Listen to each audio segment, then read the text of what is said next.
Okay, folks, so we've got more Super Mario Bros. 3, and we're going to use the frog suit. Now, I had multiple takes of this. This kind of pissed me off, but main problem with it is if you get to the frog suit, originally there was a secret area that you could go to and get a 1-up, but I'm guessing that they kind of made it more accessible, but I didn't know that, so we're gonna see that said secret anyways. But you pretty much are gonna need the frog suit. Now these bloopers, which are the squid things, like right there, they pretty much, they're programmed to know your movements and give you a hard time. I think pretty much 9 out of 10 people who fight those things are going to get pissed off, avoiding them just because you can't predict what way they're going to go. Let us understand that they're not as annoying as they were in Super Mario Brothers, but they still can, try your patience. So this is a large world. It took me 30 minutes with deaths to beat this world. And the thing is I also did a test run where I beat the first stage and saved. You cannot save midway through the world. You either beat it all in one go or you don't. So the save function is good, but it's not perfect. But, Mario's always kind of been like that as far as, save functions go. But anyhow, had a belch. Yeah, so take a look at the visuals in this game. It looks pretty sugary. It definitely has some good things about it. I like the water world somewhat, but it will test you. I never really played this world much. I think I probably prior to about maybe 3 years ago, I had never really cared to do it. This is one of my most watched Let's Play games. If you were around me and we were hanging out, this would pretty much be something. This would be one of the first things I would recommend that we watch. And I mean, I've seen this game countless times. It is, but I've never really played through the game like incredibly. That's the thing about it.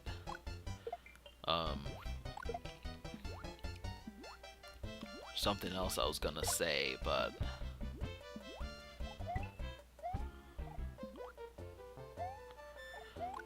yeah, I'm not remembering.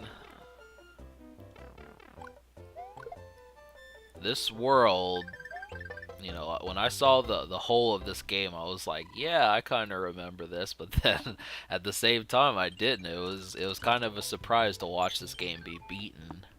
So many folks have done it. I mean, I see this game, and the main reason why I did it is because it's a game that is pretty worldwide. I mean, I think most people have seen this game in one shape or another and enjoy watching it. The problem after that is just trying to find the next game. Like, if I had to pick out a series for you, I'd say go with Contra, go with Ninja Turtles, but there's just so many two-dimensional games out there that the main issue is just saying, well, most people resonate with Mario, but that's the whole thing, is when you meet someone and the only thing you have in common with them is, like, say, X-Men, well, you're constantly hunting for that next thing to get in common with someone.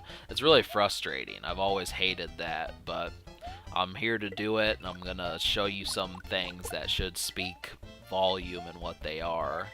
Plus, it's gonna be a delight seeing how much this game winds up pissing me off. So there's deaths. Trust me, there's definitely some deaths in this, and there always will be. And we're just gonna get that show on the road.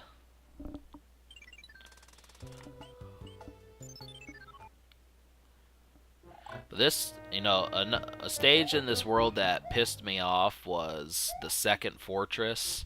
That one, you know, if you think, well, this fortress is easy, no. There's a worse one in it. Pretty much you're almost guaranteed to take a hit in that stage. So it's a good thing you have 3 hits. Because I can tell what Nintendo wanted to do. That's the thing. And take the 6th door, by the way. You're going to want the 6th door if you can't remember. Um, I know what they wanted you to do. They wanted to see if you can beat Boom Boom without being Big Mario. Like, you see how easy it is to kill him with the fire flower. Just 3 fireballs, 4 of them, and he's dead.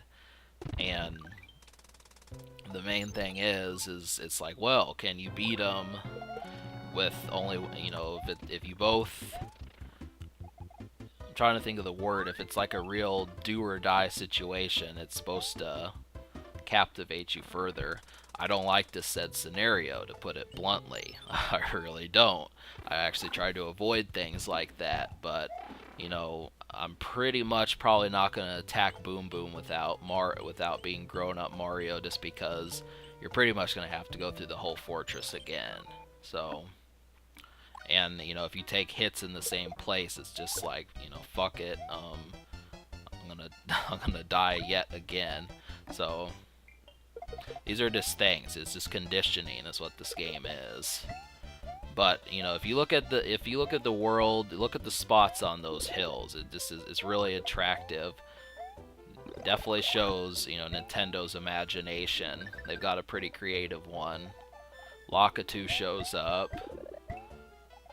He'll be in this game at various points, but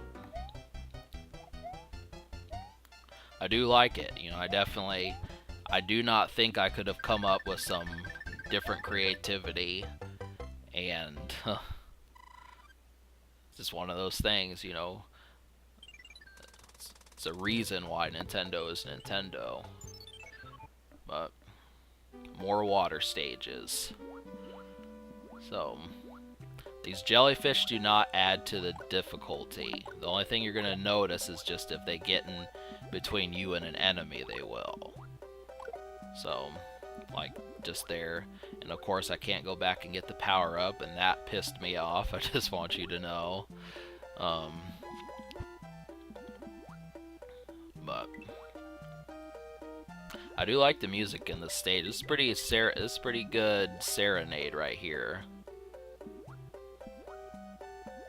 Symphony, whatever you want to say.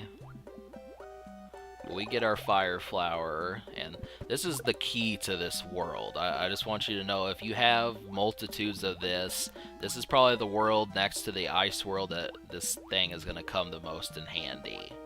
So you definitely want one. It'll make short work of most of the enemies, including this big fish right here. A lot of people hate that fish. You know, that's one thing I've noticed, is it'll swallow you whole, and that's it. It makes a cameo appearance in Super Mario 64.